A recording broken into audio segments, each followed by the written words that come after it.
기도하겠습니다. 말씀은 사도행전 14장입니다.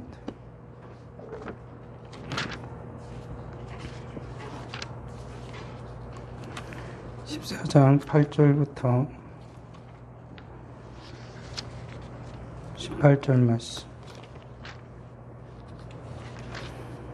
사도행전 14장 8절에서 18절 말씀 같이 읽도록 하겠습니다. 루스드라의 발을 쓰지 못한 한 사람이 있는데 남에서 걷지 못하게 되어 걸어본 적이 없는 자라. 바울이 말하는 것을 듣거늘 바울을 지목하여 구원받을 만한 믿음이 그에게 있는 것을 보고 큰 소리로 이르되 내 발로 바로 일어서라니 그 사람이 일어나 걷는지라. 우리가 바울이 한 일을 보고 루가오니아 방언으로 소리질러 이르되 신들이 사람의 형상을 우리 가운데 내려오셨다 하여 바나바는 제우스라 하고 바울은 그 중에 말하는 자이므로 헤르메스라 하더라. 시외 제우스 신당의 제사장이 소와 화환들을 가지고 대문 앞에 와서 우리와 함께 제사하고 자니 두 사도 바나바와 바울이 듣고 옷을 찢고 무리 가운데 뛰어 들어가서 소리 질러 이르되 여러분이여 어찌하여 이러한 일을 하느냐. 우리도 여러분들 같은 성전을 가진 사람이라.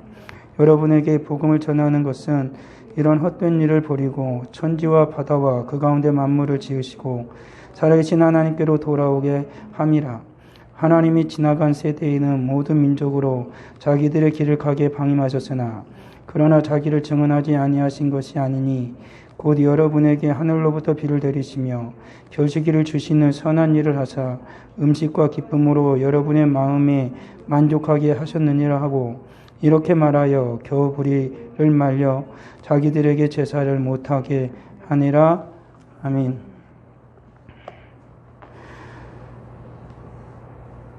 오늘은 바울과 바나바가 계속 전도 여행을 하는 가운데에 루스드라에 이르게 되어진 일과 관련된 것입니다. 루스드라에는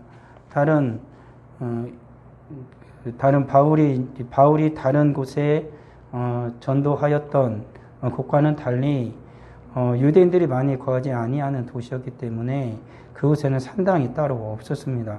그래서 바울은 이 루스드라 어떤 광장에서 이제 주의 복음을 전하게 되어진 것이지요. 그런데 루스드라에서 복음을 전하는 가운데에 바울이 한 사람을 발견하게 되었습니다. 그 사람은 발을 쓰지 못하는 사람이다라고 말하고 있죠. 그러니까 걷지 못하는 자였던 것이죠. 그리고 바울은 그 사람을 보는 순간 그 사람 속에 구원받을 만한 믿음이 있는 것을 알았다라고 말합니다.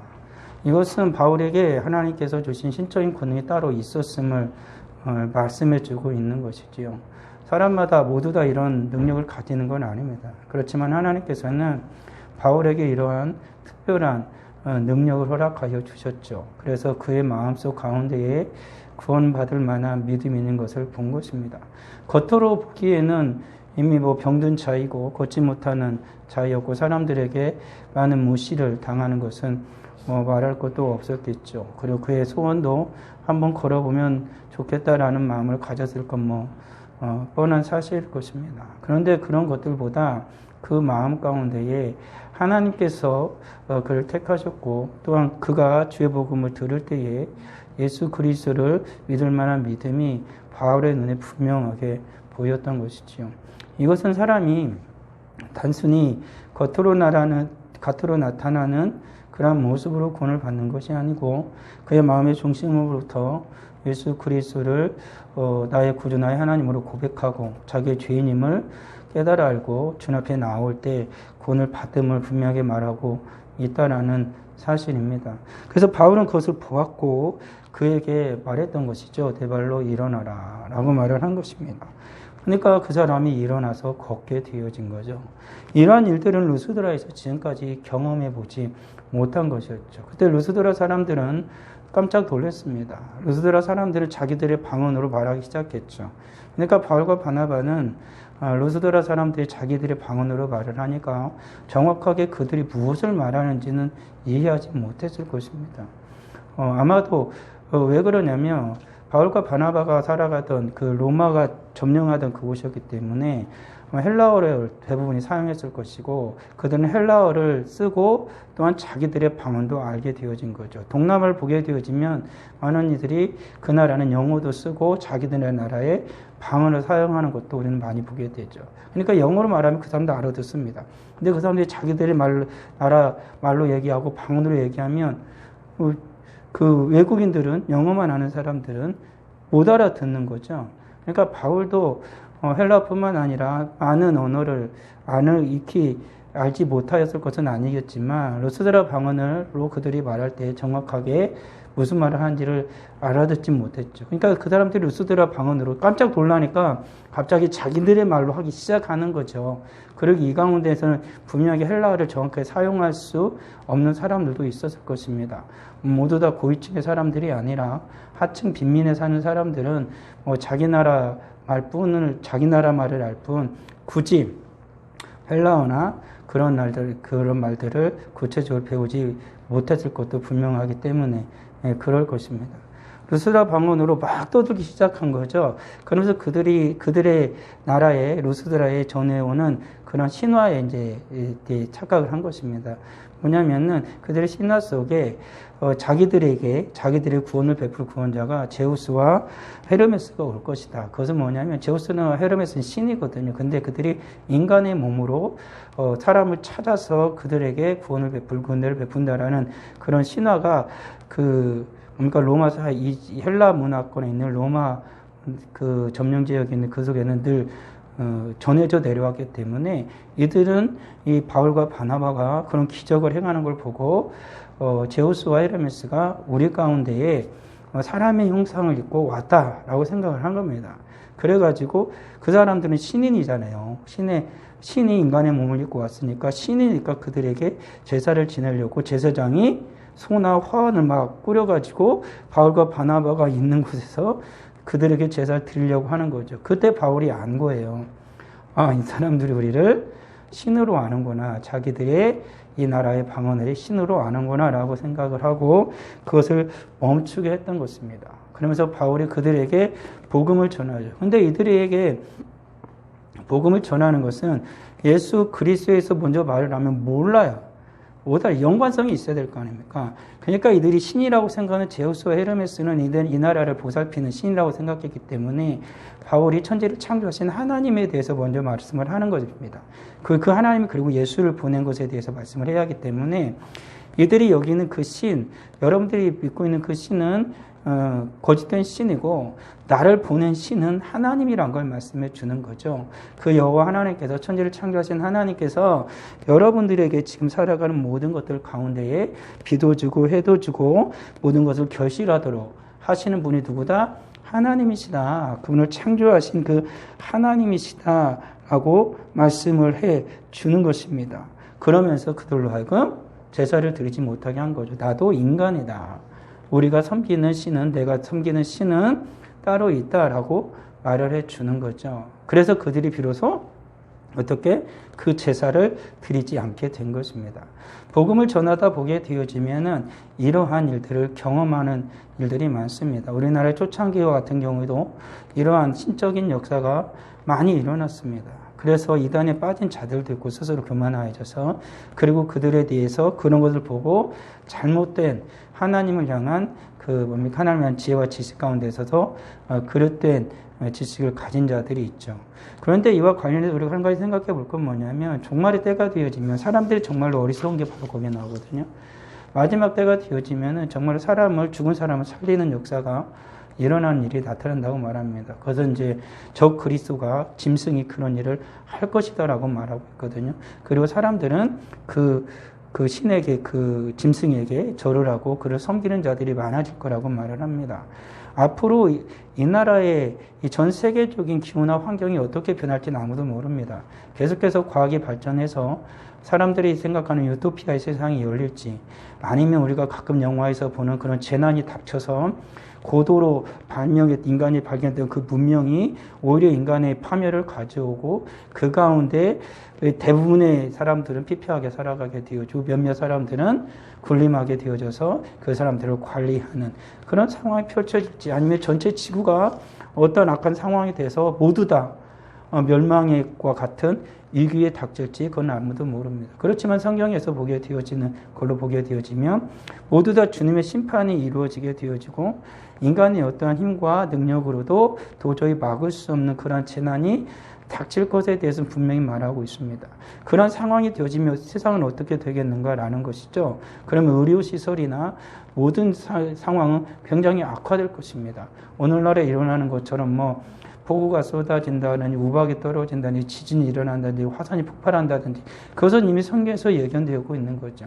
그런 것으로 말미암아 전체적인 상황이 악화되었을 때 어느 날 갑자기 그런 모든 그 굶주림과 그 허덕이는 사람들 가운데 기적을 일으키는 어떤 존재가 나타나는 거야. 그 죽은 사람을 살리고 삐뺐던 사람도 일으키고 그런 사람들로 하여금 다시 한번 새로운 질서를 만드는 거죠. 666이라는 여기 성경에서 말하는 그 표를 만들어서 그런 사람들만 실거래를 하게 만들어버리는 것입니다. 그런 사람들은 어떻게 할까요? 자연스럽게 그를 숭배하고 새로운 질서를 이루어가고 있는, 피폐해져 버린 이 세상의 새로운 질서를 이루어가고 있는 그 애를 따르는 것이 아마 정상적일 것입니다. 오늘날 살아가는 이 세상도 지금 그러한 구도를 점점 만들어가고 있죠. 빅테크라든지 수많은 그 권력과 힘을 가진 자들이 정보를 수집하죠. 그래가지고 빅데이터를 형성합니다. 그래서 모든 사람들을 관리하죠. 중국 같은 경우는 그것이 굉장히 집요하게 이루어지고 있는 상황이고, 오늘날의 사람들도 인식표, 우리 갑자기 생각나네. 네모나게 해가지고 딱 찍어가지고 모든 관리를 하는 거, 그 사람들의 정보가 이제 들어가게 되어지고, 그런 일들이 아마 사람들을 관리하기 위한 거다라고 얘기하기도 하고, 오늘날 사람들 핸드폰 오는 사람들이 없잖아요.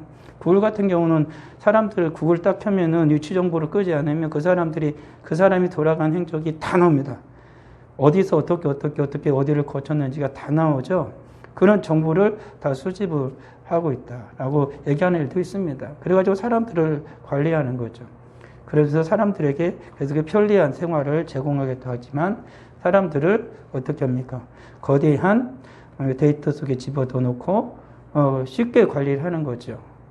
내가 내 맘대로 사는 것 같지만 그 속에서 언제든지 내가 무엇을 하고 있는지 일거수일투족이 그들에게 다 보여지고 있는 그런 상황이 되어지고 있는 것도 사실인 것이죠.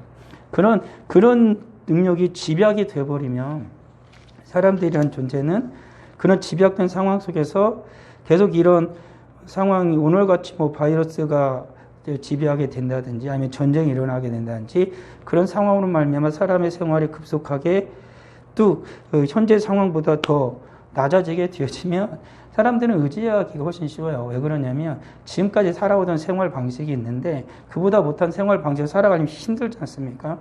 근데 그러한 빅데이터나 그런 커다란 힘에 의지하게 되어지면 살아가는 게 편리해지면 사람들 그 삶이 훨씬 더 쉽습니다. 쉽게 말하면 이제 마지막에 이제 때가 와가지고 666표가 없으면 먹을 걸 구할 수가 없어요. 그리고 거래를 할 수가 없어요. 생활하기 굉장히 불편합니다. 그러면은 짐승에게 엎드리고 짐승의 표를 받게 되어지면은 그 세상에서 살기가 괜찮아지는 거예요. 그럼 많은 사람들은 그 길을 걷기 훨씬 더 쉽죠. 배교의 길을 걷기도 훨씬 더 쉬운 것입니다. 우리가 예수를 믿는 사람들이 배교의 길을 걷게 된 것도 바로 그런 것들이거든요. 끝까지 예수 믿고 고수하려니까 힘든 거예요. 정상적인 사회생활을 할 수가 없는 거죠. 그렇지만 배교를 하면 그리고 이제 우상에게 머리를 조아리고 그러면은 그 사람들이 살아갈수록 인정을 해주는 거예요. 그러면 사람들은 어떻게 합니까? 믿던 자들이 그 배교의 길로 거래가 쉬운 거죠. 죽느니 어떻게든 살아보겠다라는 마음이 충분히 들 수도 있는 것입니다. 그와 같은 일들은 우리 일상생활에서도 많이 일어나는 거 아니겠습니까?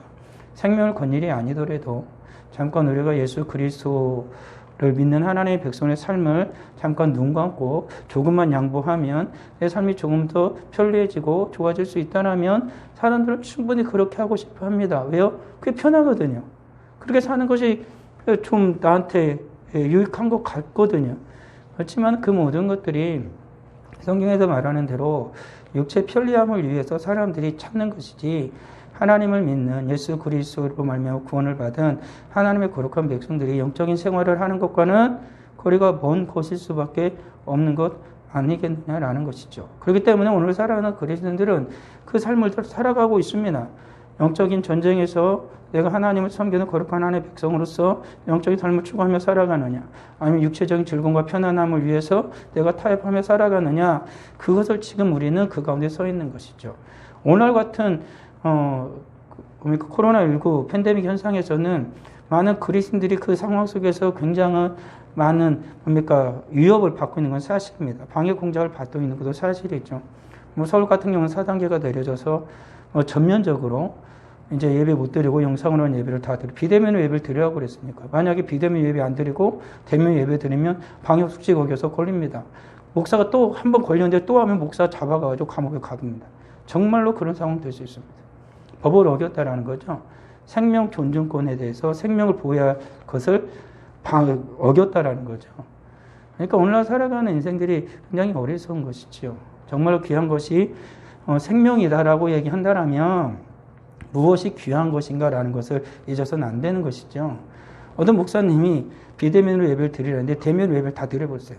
그리고 다른 곳에서 오는 사람은 예배를 드리면 안 되는데 다른 곳에서 오는 사람도 예배를 드렸어요. 가지고 그 목사님을 경찰서 잡아갔습니다. 가지고 취조를 하는 거죠. 왜 방역수칙을 어겼냐? 너 아냐? 그러니까 안다. 그랬는데 왜 이렇게 다른 곳에서 오지 말라고 했는데 왜 가지고 사람들의 피해를 주고 사람들의 생명의 위협을 가하는 일을 했느냐라고 말하니까 그 목사님이 그랬다는 거예요. 나한테 그 사람들이 전화를 한다. 근데 그 사람들이 이렇게 말을 하더라. 목사님, 내가 예배를 요즘에 못 드려서 죽을 것만 같아요. 내가 예배를 드려야겠는데 목사님 교회 가서 예배를 드리면 안 되겠습니까? 그러면 어느 목사가 안 된다. 방역수칙 어기면 안 되니까 그냥 그렇게 살다 죽어라. 그렇게 말할 수 있냐. 목사는 생명을 살리는 사람인데 그 성도가 예배를 못 드려 죽겠다 그러는데 죽을 만큼 힘들다 그러는데 어떻게 못 오라고 하겠냐. 경찰한테 그랬다는 거예요. 당일 같으면 어떻게 하겠냐. 그러니까 경찰이 고개를 끄덕이더래요. 그러니까 무엇이 중요하느냐 문제거든요. 진정으로 오늘 살아가는 인생들에게 중요한 것이 무엇이냐. 모든 인생을 하나의 가치 속에 묶어버리려고 하는 게 오늘날의 악한 자들의 습관입니다. 자기들이 정한 어떤 틀에다 사람을 다 가둬버리고 싶은 거죠. 그리고 그 틀을 벗어나면 넌 나쁜 놈 이렇게 말하고 싶은데 그건 그릇된 거죠. 성경에서는 분명히 말하고 있는 건 뭐냐면 인생에 모두 다 하나님이 주신 자유가 있어요. 하나님을 섬기고 그리고 자유롭게 살아가시도록 주님께서 은혜를 베풀어 주신 것이지요.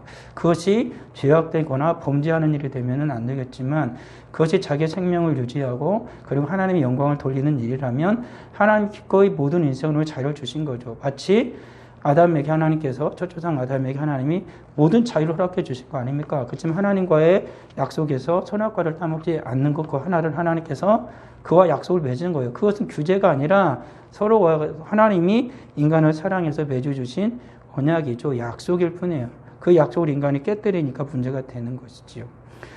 그런데 오늘날 살아가는 인생들은 그것을 모두 다 어깁니다. 한 인생의 자유를 충분히 박탈하고도 우리들이 정한 모든 일을 이루고자 해서 모든 걸 그곳에서 집어넣고 모든 것을 규제해도 된다라고 생각을 하는 거죠. 그것은 문제가 심각한 것임에 틀림이 없습니다. 더군다나 예수를 믿는 사람들, 종교를 가진 사람들의 그러한 자유를 억압하는 일을 하는 것만큼 어리석고 비인간적인 것이 없는 것이죠. 정말로 한 인간의 인격을 그보다 모독할 수는 없는 것입니다. 그것이 오늘날의 상황이죠. 더군다나 이제 교회가 이제 점점 이제 힘들어지는 상황 가운데에 서울에서도 지금은 이번 주부터 이제 돌아오는 주부터는 이제 비대면으로 전적으로 예배를 드리라고 했기 때문에 서울 교회에서 지금 난리가 난 거예요. 대형 교회에서 또다시 이것을 우리가 경험해야 하는가? 이게 굉장히 위험한 발생이거든요. 언제든지 이러한 사태가 발생하면 예배 못 드리게 할 수 있어요. 그것이 이제 점점 법률로 이제 제정이 되어져 가지고 이것이 사회 통념이 되어지면은 교회에서 예배를 모이기가 굉장히 어려워집니다. 또다시 이러한 일들이 일어나지 않으리란 법도 없는 것이고요. 이러한 일들이 얼마나 더 지속될지도 아무도 예상하지 못합니다. 1년이 더 갈지도 몰라요. 아마 1년은 지나야 어느 정도 진정이 될 거라고 생각하고 어떤 이들은 이렇게 말합니다. 코로나는 절대 안 사라진다라고 말하는 이들이 정말 많아지고 있습니다. 지금 1년 6개월이 지났지만 이거 안 잡힌다는 거예요. 계속해서 변이가 일어나는 거죠. 바이러스라는 것은 잡을 수가 없는 거예요. 사실적으로, 과학적으로 말하면. 우리가 백신을 맞는 건 내가 안전하기 위해서 맞는 것 뿐이에요. 그래서 이 백신이, 바이러스가 사라지는 게 아니라 바이러스를 죽여야 사라지는 건데 바이러스는 안 죽거든요. 감기 바이러스 안 사라져요. 절대 안 사라지잖아요. 계속해서 존재해야죠. 코로나도 그런 거예요. 그러니까 사라지진 않아요. 그러니까 사람들이 그 예방주사 맞는 거, 지금 주사 맞는 거고, 앞으로는 그래서 감기약처럼 이제 먹는 약에 치료제가 나오기를 바라는 게 사실, 아직까지는 못 만들어요. 그렇지만 치료제 언젠간 나오겠죠. 그러면은 그때는 이제 괜찮아지겠죠. 그렇지만 그 전까지 언제든지 이런 상황이 되면 뭐 검사수 늘리고 확진자 많아져 버리면은 뭐 1,000명 되고, 앞으로 이대로 가면 뭐 7월 말 8월 되면 뭐 2,000명도 넘는다 그러는데, 그럼 그때는 어떻게 하는 거예요? 아무것도, 지방도 이제 예배 못 드리게 되어질지도 모르는 상황이 되는 거죠. 이게 어리석은 거죠.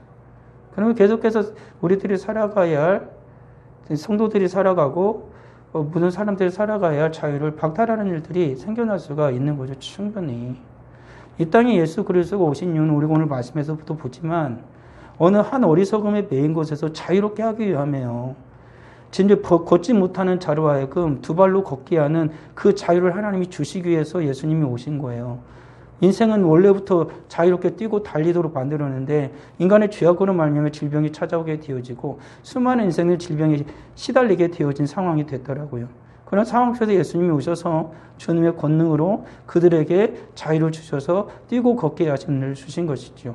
뿐만 아니라 제우스를 자기들의 유일한 신이라고, 진정한 신이라고 믿고 살아가고 그것에 묶여서 살아가는 인생들에게 하나님께서 그들을 사랑하셔서 예수 그리스도의 복음을 보내주시고 그들의 헛된 우상에 숭배하는 거짓된 것에서 그들을 건져내셔서 진정한 자유를 주시는 하나님, 진정한 인간이 어떻게 살아갈지를 알게 하시기자 하나님께서는 그들에게 복음을 허락해 주시는 거죠. 그래서 그들의 참된 영혼의 자유를, 양심의 자유를 누리면서 살아가도록 하나님께서 은혜를 베풀어 주신다라는 거죠. 그런데 그렇지 못하면 인간은 계속 어떻게 살아가요? 이들이 만약에 바울과 바나바를 루스드에 살아온 사람들이 만나지 못했다라면 어떻게 됐겠습니까? 예수 그리스도의 복음을 듣지 못했다면 어떻게 됐겠습니까? 이 걷지 못하는 사람은 계속해서 걷지 못했을 것입니다. 죽을 때까지 그렇게 살았을 것이고, 루스드라에 거하는 수많은 사람들은 계속해서 제우스와 헤르메스를 그들의 신이라고 생각하고 그들을 숭배하면서 계속 제단에다 제사를 드리면서 살아갔을 것입니다. 그러다가 죽어갔겠지요. 어떠한 인생도 빛을 보지 못한 채, 참된 자유를 누리지 못한 채 계속해서 그렇게 살아가게 되었을 것이라는 것입니다. 이 땅에 예수 그리스도께서 오신 이유는 한 가지입니다. 인간이 죄로 말미암아 범죄하게 되어지고, 그리고 말미암아서 모든 자유를 억압당하고 박탈되었을 때에, 악한 자 사단에게 뺏겼을 때에, 그리고 세상의 노예가 되었을 때에 그들에게 자유를 주시게 주님이 오셨다라는 걸 성경 분명 우리에게 말씀하고 있다라는 것이죠. 그래서 의사 누가복음에서 그걸 분명하게 밝혀주고 있다라는 것입니다. 이사야도 그걸 익히 말했던 것이지요. 그래서 오늘 살아가는 우리들이 진정 예수 그리스도를 만남으로 말미암아 우리는 육체적인 자유뿐만 아니라 영적인 자유를 누리면서 살아갈 수가 있게 된다라는 사실입니다. 그것이 오늘을 살아가는 우리들이 원하는 것이어야 되고 바라며 소망하는 것이 되어야만 한다라는 것이지요. 그러지 못하면 우리는 끊임없이 이 세상이 정한 수많은 제도와 그런 법률 속에서 우리가 섬겨야 할 예수 그리스도 섬기지 못한 채 또다시 옛날로 돌아가는 거죠. 이 나라의 복음이 오기 전에 조선시대의 수많은 자들이 고목나무 앞에서 절을 하고 수많은 우상을 숭배하고 귀신을 섬기면서 살아가던 그 시대와 별바 없는 상황으로 빠져들어가는 거죠.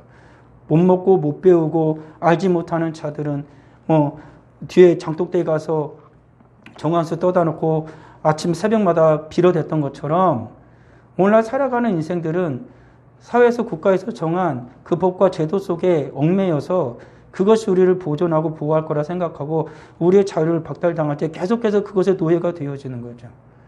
악한 자들이 원하는 건 그거예요. 사람들의 자유를 박탈해서 자기들이 원하는 그러한 세상을 만들어 버리겠다는 것이죠. 오늘날에는 그러한 싸움이 다시 이루어지고 있는 상황입니다. 계속해서 사람들의 발을 묶고 싶어 하는 거죠. 그렇지만 그것에 저항하는 세력들이 계속해서 생겨나요. 그것은 왜 그래요? 그것에 저항하는 세력이 주축적으로 생겨나는 것은 뭐냐면 예수를 믿는 사람이에요. 그것이 어디서부터 그게 본격적으로 서구 사회에서 드러났냐면 종교개혁 때거든요. 그저 때만 해도 봉건사회예요. 그렇게 되면은 지주들이 있잖아요. 그럼 모든 사람 대다수 노예입니다. 노예가 아니면 노예. 왜 그러냐면 자기 땅과 농지가 없잖아요. 그럼 어디 지주에게 가요. 그래서 어쩌? 그러면 그 빚을 갚아야 되니까 그 사람들이 계속 매였었다고요. 그런 상황 속에서 그런 사람들 종교개혁이 일어나면서 그 모든 걸 폐지하기 시작하죠. 그런 가운데 종교적인 또 억압이 천주교에 일어나가지고 모든 사람들을 천주교 안에 묶었죠. 자기들의 힘과 권력을 가지고 진정한 자유가 예수 그리스도에 말미암은 게 아니라 자기들에게 와야 된다라는 거죠. 제도를 묶어놔서 법으로 묶어놔서 모든 사람들을 억압하기 시작한 것입니다. 하나님의 말씀을 읽지 못하도록 라틴어로만 만들어버린 거예요. 그래서 성경을 자고로 만들면은 그 사람들은 반역자입니다. 그래서 잡아가지고 화형을 시켜버렸어요. 그러니까 철저하게 하나님을 알아갈 수 있는 지혜와 지식을 그들은 맡고 있는 게 천주교였고, 수많은 주도 세력을 가진 그런 지주 세력을 가진 자들은 인생들이 이 세상에서 먹고 살고 자유롭게 살아가야 할 그 모든 자유를 다 뺏어버렸다고요. 그런 사회를 송두리째 바꾼 게 뭐냐면 종교개혁 시대인데, 그때 뭐냐, 하나님의 말씀이었어요. 하나님의 말씀을 읽는 자들이 깨닫기 시작한 것입니다. 그리고 바로 그들로 하여금 진정한 자유가 무엇인지, 인생이 어떻게 살아갈 건지를 밝히 말해준 거예요. 그러면서 다시 그때부터 진짜 오늘날의 소위 말하는 자유민주주의라는 게 태동하게 된 겁니다. 그래서 그 사회가 급격하게 발전하기 시작했던 것이죠. 그러면서 또다시 사회주의자가 일어나게 되어지고, 그러면서 공산주의자가 일어나고 또다시 충돌을 하게 됐죠. 그러다 결국에는 공산주의의 몰락이 가져갔죠. 왜 그러냐면 자유를 누린 자들은 자유를 알거든요. 이것이 얼마나 우리를 해롭게 하는지를 알게 되어지는 거예요.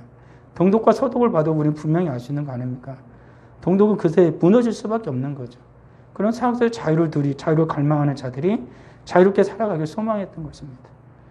그런 상황이 계속해서 진행되어 오다가 새로운 자유를 억압할 수 있는 힘과 권력을 가진 자들이 만들어낸 게 뭐냐, 과학이라는 거예요. 한편으로 보면 인간을 굉장히 자유롭게 하지만 한편으로 억압할 수 있는 모든 것들을 다시 새로운 힘을 구축하기 시작하는 거 아니겠습니까?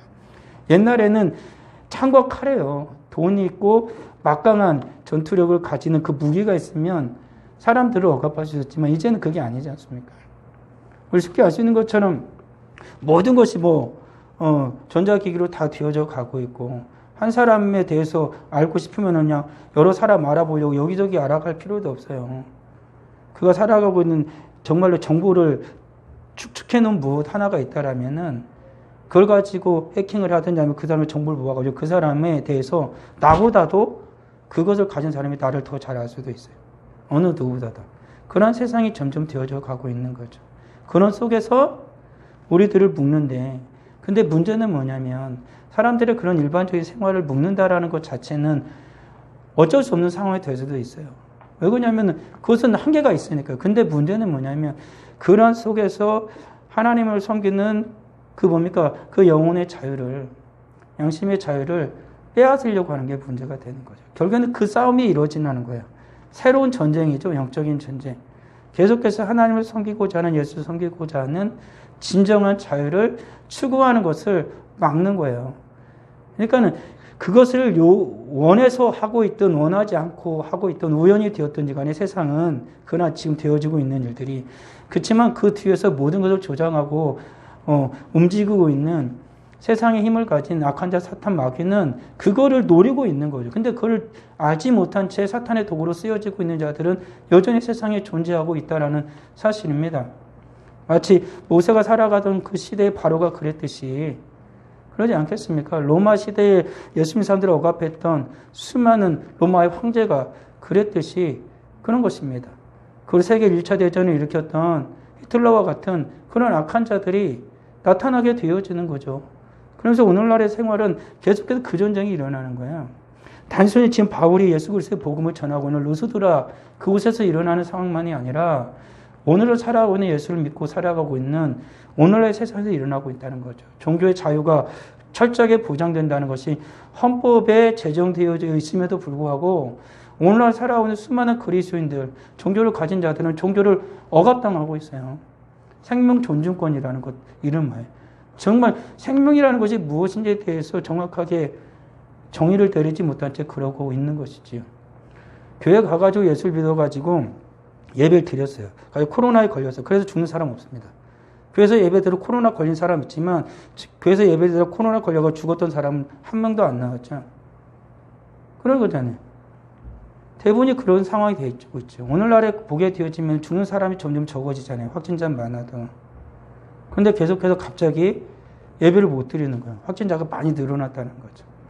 요즘에 그것 때문에 예수를 믿는 사람들이나 선진국에서 계속해서 반기를 들죠. 영국 같은 경우는 마스크 벗어 던져버리고 이스라엘도 마스크 던져버렸어요. 거기는 60% 70% 이상 맞았거든요. 근데 확진자가 계속 생기는 거예요. 그러니까 코로나 주사를 맞아서 확진자를 막을 수 있는 게 아니에요. 이건 바이러스니까. 그러니까 그 사람들이 마스크 안 쓰기로 한 겁니다. 가지고 미국에서도 영국에서도 막 계속해서 데모를 일으키지 않습니까? 뭐 영국에서 뭐 100만 명이라고 하지만 그만큼 안 되겠지만 마스크 외치면서 백신 안 맞겠다 라고 얘기하기 시작한 것입니다. 분명히 정부에서는 얘기했어요. 170% 맞으면 우리 이제 마스크 벗고 더 이상 바이러스 확진되지 않아요. 자유롭게 살 수 있다 그랬는데 70%가 맞았는데 바이러스 계속 확산되는 거예요. 계속해서 더 많아지는 거죠. 그런 상황이 되어진 거죠. 근데 문제는 뭐냐, 계속해서 이러한 것들 생각해서 예수를 믿고 하나님을 예비하고 진정한 자유를, 주님이 주신 그 자유를 얻어가고 그 자유 속에 살아가고자 하는 이들을 계속해서 억압하고 막고 있는 것이 문제가 되어지는 거예요.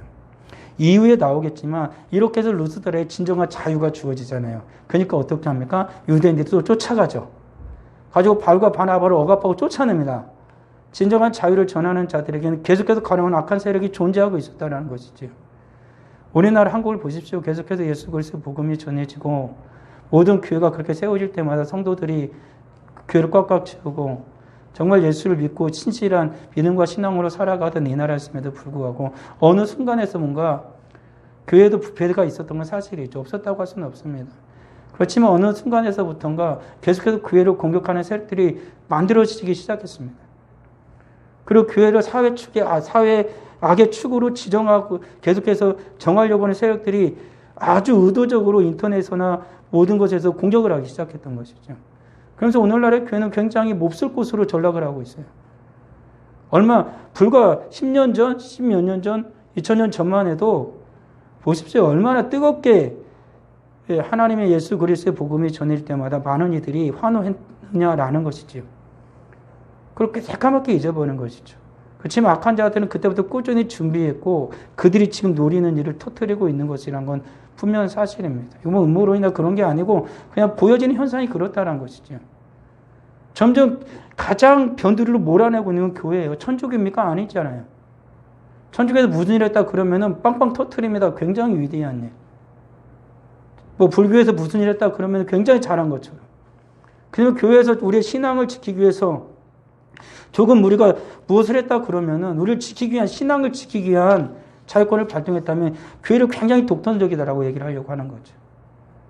목사들이 무슨 얘기를 하면은 막 저항한다 그럽니다. 그런 일들이 벌어요. 그렇지만 다른 종교에서는 아무 말도 안 하죠. 조용합니다. 그렇지만 교회에서는 계속해서 저항을 합니다. 그게 무슨 문제냐면 자유의 문제예요. 진정한 하나님께서 우리에게 주신 인생이 어떻게 살아가야 할지에 대해서의 그러한 것을 계속해서 우리는 고민해 왔고 그 속에서 진정한 자유 주신 예수 그리스도를 만났기 때문에 이 상황을 보는 많은 그리스도인들이 이게 아닌 것이 계속해서 느껴지는 거죠. 어쩔 수가 없는 것입니다. 이 지구가 주님이 오실 그날까지 모든 세상에서 모든 권력들이 득세하고 무슨 일이 일어날지라도 마지막까지 자유에서 투쟁할 수 있는 그런 존재가 있다라면 그것은 기독교밖에 없을 것입니다. 모든 존재는 다 강한 것들 앞에서 약한 자들은 머리를 조아릴지 모르지만 영원한 왕이시고 오늘 성경에서 말하는 대로 제우스는 헤르메스가 아니라 세상을 창조하시고 온전한 모든 우리에게 먹을 것을 주시고 해를 주시고 비를 주시고 곡물을 주시는 분은 오직 하나님이라고 바울이 말하는 것처럼 진정한 우리에게 온전한 자유를 생명을 허락해 주신 분이 예수 그리스도를 것을 아는 자들만이 마지막까지 그들과 저항을 할 것이고 우리의 믿음과 신앙을 지키기 위해서 싸울 수밖에 없는 것이죠. 기독교의 역사는 정말로 자유를 추구하고 평화를 추구하는 역사지만 기독교 자체적으로 보면 투쟁의 역사였던 거죠. 세상이 계속 공격을 했으니까.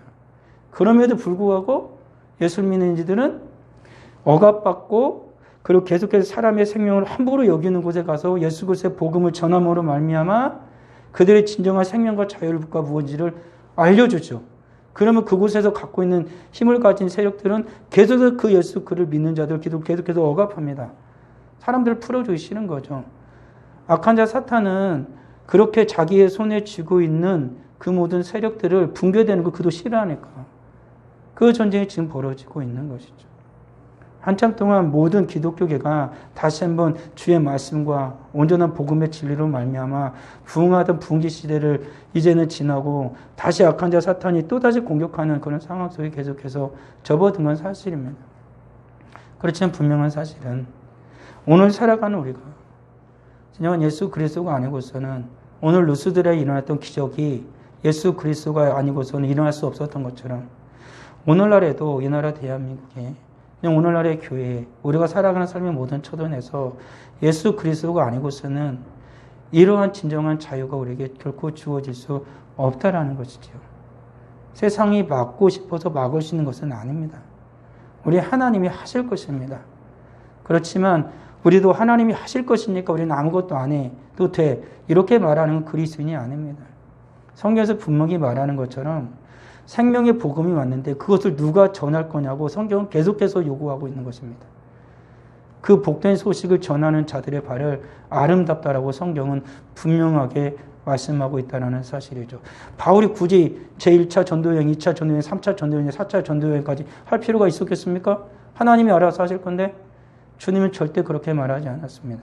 성령이 너에게 임하시며 너희가 권능을 받고 예루살렘과 온 유대와 사마리아와 땅끝까지 이르러 내 증인이 되게 하리라.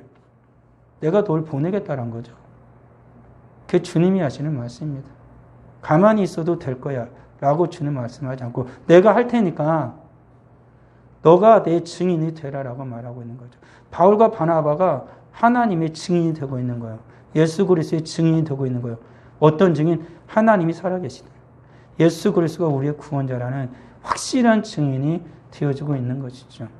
오늘날의 이런 상황 가운데에 우리에게 필요한 게 무엇이냐라고 묻는다면 예수 그리스도의 확실한 증인이겠죠. 우리가 예수 그리스도의 증인이 되어야 하는 것이고 오늘날의 한국교회가 예수 그리스도의 증인이 되어야 하는 것입니다. 좋은 게 좋은 것이 아니고 때론 좋은 것이 좋은 것이라고 생각했던 그것이 독이 될 수가 있는 것이죠. 성경에서 말하는 것처럼 우리 주님 말씀하신 것처럼 우리가 예와 아니오의 삶을 살아가고 있는 것이 오늘날의 삶인 것은 분명할 것입니다. 우리 사랑하는 성도가 하나님의 말씀 앞에서 내가 예라고 지금 말을 해야 할 것인지 내가 하나님의 말씀 앞에서 아니오라고 말을 해야 할 것인지 우리는 분명하게 뜻을 정해야 되는 것이고 분명하게 우리 하나님께서 예수 그리스도를 인하여서 주신 그 자유를 우리는 말해야 한다라는 것이죠. 우리가 두려워할 것은 세상이 아니라 사람이 아니라 하나님이시라는 것이죠. 바울이 분명하게 말한 것처럼 내가 사람을 두려워할 것 같으면 내가 하나님의 종이 아니라는 것입니다. 우리가 두려워할 분은 하나님 한 분뿐이라는 사실을 잊어서는 안 되는 것이지요. 그때 비로소 루스드라에서 일어났던 이 하나님의 역사와 기적이 오늘을 살아가는 우리의 삶 가운데서도 분명하게 일어나게 될 것입니다. 그런 믿음과 신앙을 우리 주님께서 다시 우리에게 주시고 회복시켜 주시도록 우리는 기도해야 할 것이고 또한 소망하며 주 예수 그리스도의 십자가를 더욱 붙들어야 할 것입니다. 기도하겠습니다. 아버지 하나님 은혜를 감사합니다. 오늘 우리는 어떻게 살아가고 있습니까? 이 시대는 양의 탈을 쓰고 양의 우리의 침범한 늑대의 모습과도 같습니다. 활짝 웃는 얼굴을 하고 등 뒤에 칼을 숨기고 다가오는 브루투스처럼 오늘을 살아가는 주의 거룩한 성도와 교회 앞에 밝은 미소를 띠고 다가오고 있는 악한 자들과 믿음으로 대적할 수 있는 모든 악의 영들을 분명하게 분별하고 주 예수 그리스도의 복음으로 대적할 수 있는 그 믿음과 신앙을 우리에게 허락하여 주시기를 간절히 바라고 소원합니다. 무엇보다 주의 사랑하는 거룩한 성도를 당하고 있는 모든 어려움과 고난과 고통을 아시는 우리 주님께서 찾아오셔서 해결하여 주시고 주님의 살아계심을 경험하고 그 진리를 증거할 수 있는 주의 복된 자녀들 또한 다 되도록 주님 크신 은혜를 베풀어 주시옵소서. 우리 주님께서 이 한국교회뿐만 아니라 전 세계에 거하는 주의 거룩한 백성들과 교회를 긍휼히 여겨주셔서 속히 주님 앞에 나와 마음껏 예배할 수 있는 우리의 믿음과 신앙을 타협하지 아니하고 다시 한번 예수 그리스도 십자가의 복음으로 일어설 수 있는 그 크신 은혜를 허락하여 주옵소서. 예수님의 이름으로 기도합니다. 아멘.